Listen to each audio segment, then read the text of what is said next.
आज हम मीराबाई का पदावली पढ़ेंगे। 2 पदावली अब पढ़ चुके हैं, तीसरा पदावली आज पढ़ाया जाएगा। चलिए ध्यान दीजिए।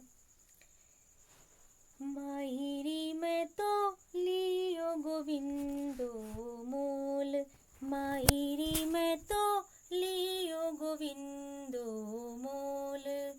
कोई कहे छाने, कोई कहे चुप के, कोई कहे छाने, कोई कहे चुप के, लियो री बजंता ढोल। माहिरी में तो लियो गोविंदो मोल। कोई कहे मुहंगो, कोई कहे सुहंगो, कोई कहे मुहंगो, कोई कहे सुहंगो, लियो री तराजू तोल। माहिरी में तो लियो गोविंदो मोल, माहिरी में तो लियो गोविंदो मोल।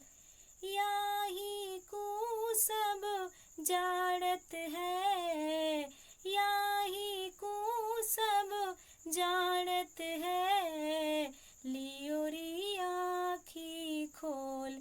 माहिरी में तो लियो गोविंदो मोल, माहिरी में तो लियो गोविंदो मोल। मीरा को प्रभु दर्शन दीन्यो, मीरा को प्रभु दर्शन दीन्यो, पूरब जन्म को कौल। माहिरी में तो लियो गोविंदो मोल, माहिरी में तो लियो गोविंदो मोल। चलिए हम इसके प्रसंग को देखते हैं कि इसके प्रसंग में क्या कहा गया है। इस पंक्ति में खुलेआम मीराबाई भगवान श्री कृष्ण के प्रेम को स्वीकार कर रही हैं। आगे कहती हैं, क्या कहती हैं, मायरी में तो लियो गोविंद मोल, यानी कि मैंने तो अपने गोविंद को मोल ले लिया है। कोई कहे छाने, कोई कहे चुपके, लियो री बजंता ढोल। कोई कहे छाने, छाने का मतलब होता है यानी कि अर्थ है छिपकर, और चुपके का अर्थ जानते हैं आप लोग, चुपचाप, यानी छिपकर चुपचाप। लियो री बजंता ढोल, बजंता ढोल यानी बजंता का अर्थ होता है बजाकर, यानी कि सबको बताकर। बजंता ढोल का तात्पर्य है सबको बता करके। अर्थात कह रही हैं कि मैंने तो अपने गोविंद को मोल लिया है, लेकिन लोग मेरे इस प्रेम व्यापार को नाना प्रकार के आक्षेप करते हैं, यानी कि मेरे प्रेम को लेकर के सब लोग तरह तरह की बातें करते हैं, आरोप लगाते हैं। कोई कहता है कि मैंने श्री कृष्ण को छिप कर अपनाया है, कोई कहे छाने, अर्थात कोई कहे कि मैंने, कोई कहता है कि मैंने श्री कृष्ण को छिप कर अपनाया है, और कोई कहता है कि मैंने उसे चुपचाप प्रेम संबंध जोड़ लिया है। पर मैंने लेकिन मैंने तो ढोल बजाकर यानी सबको बताकर उसे अपनाया है। कोई कहे मुहंगो, कोई कहे सुहंगो। मुहंगो का अर्थ होता है महंगा, सुहंगो का अर्थ होता है सस्ता, ठीक है। और तराजू तोल, तराजू तो जानते ही आप लोग, वजन करने वाला जो यंत्र होता है, किसी भी वस्तु को वजन करते हैं तराजू के माध्यम से। तो यहाँ देखिए, कोई कहे मुहंगो, यानी कि कोई कहता है कि मैं बहुत ही महंगा लिया है। महंगा का तात्पर्य कष्टदायक, यानी कि मेरे लिए यह सौदा जो है बहुत महंगा है। और कोई कहता है कि यह बहुत ही सहजता से भगवान श्री कृष्ण को पा लिया है। फिर नीचे उसी लाइन के आगे देखिए, लियो री तराजू तो, लेकिन मैंने तो सभी प्रकार से परख कर हृदय रूपी तराजू पर तौल कर मोल लिया है। लियो री तराजू तो यानी कि हृदय रूपी तराजू से तौल कर मैंने अपने गोविंद को मोल लिया है। कोई कहे कारो, कोई कहे गोरो, लियो री अमोलक मोल। कोई कहता है कि भगवान श्री कृष्ण काले हैं, कोई कहता है गोरा है।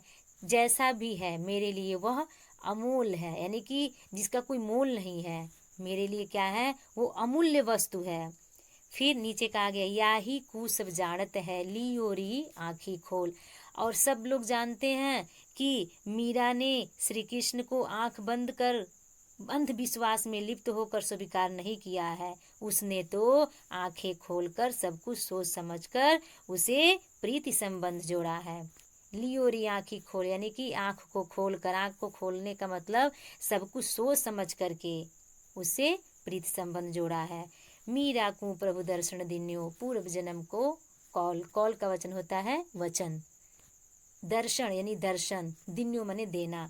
यहाँ मीराबाई कहती हैं कि मेरे तो जो गिरधर हैं अर्थात श्री कृष्ण हैं, गोविंद हैं, वो पहले ही पूर्व जन्म यानी कि पहले ही मेरे साथ वचनबद्ध हैं, अतः उन्होंने मुझे दर्शन देकर कृतार्थ किया, क्योंकि वो मुझे वचन दिए थे दर्शन देने के लिए, इसलिए हमें दर्शन देकर कृतार्थ किया। अब पूरे अर्थ को देखा जाए। मीराबाई कहती हैं कि मैंने तो अपने गोविंद को मोल लिया है। लोग मेरे इस प्रेम व्यापार पर नाना प्रकार के आक्षेप करते हैं, यानी कि तरह तरह की बातें करते हैं, आरोप लगाते हैं। कोई कहता है कि मैंने श्री कृष्ण को छिप कर अपनाया है, कोई कहता है कि मैंने उसे चुपचाप प्रेम संबंध जोड़ा है, चुपके से प्रेम संबंध जोड़ा है, पर मैंने तो ढोल बजाकर यानी सबको बताकर उसे अपनाया है। कोई कहता है कि मेरा यह सौदा बड़ा महंगा है यानी कष्टदायक है, और कोई कहता है कि मैंने श्री कृष्ण को बड़े सस्ते में यानी कि सहज प्रयत्न से प्राप्त कर लिया है, लेकिन मैंने तो उसे सभी प्रकार से परख कर हृदय रूपी तराजू पर तौल कर मोल लिया है। चाहे कोई काला कहे, चाहे कोई गोरा कहे, जैसा भी है वो मेरे लिए अमूल्य है। कोई उसे उस लाइन के आगे यानी कि बताया गया क्यों मेरे लिए अमूल्य है, चाहे गोरा हो चाहे काला हो, मेरे लिए तो अमूल्य है। क्योंकि मैंने हृदय जैसी मूल्यवान वस्तु के बदले खरीदा है, इसलिए वो जैसा भी है मेरे लिए बहुत ही अमूल्य वस्तु है। सभी जानते हैं कि मीरा ने श्री कृष्ण को आंख बंद करके यानी अंधविश्वास में लिप्त होकर के स्वीकार किया है। उसने तो स्वीकार नहीं किया है, यानी कि सब लोग जानते हैं कि मीरा ने अंधविश्वास में लिप्त होकर के स्वीकार नहीं किया है, बल्कि मीरा ने आंखें खोलकर सब कुछ जानकर सब कुछ समझकर उनसे प्रीति संबंध जोड़ा है। मीराबाई लास्ट में कहती हैं, अंत में कहती हैं कि भगवान श्री कृष्ण ने पूर्व जन्म में ही हमसे वचनबद्ध थे, यानी हमें वचन दिए थे, और उसी वचन का पालन करके मुझे दर्शन दिए हैं, दर्शन देकर हमें कृतार्थ किए हैं।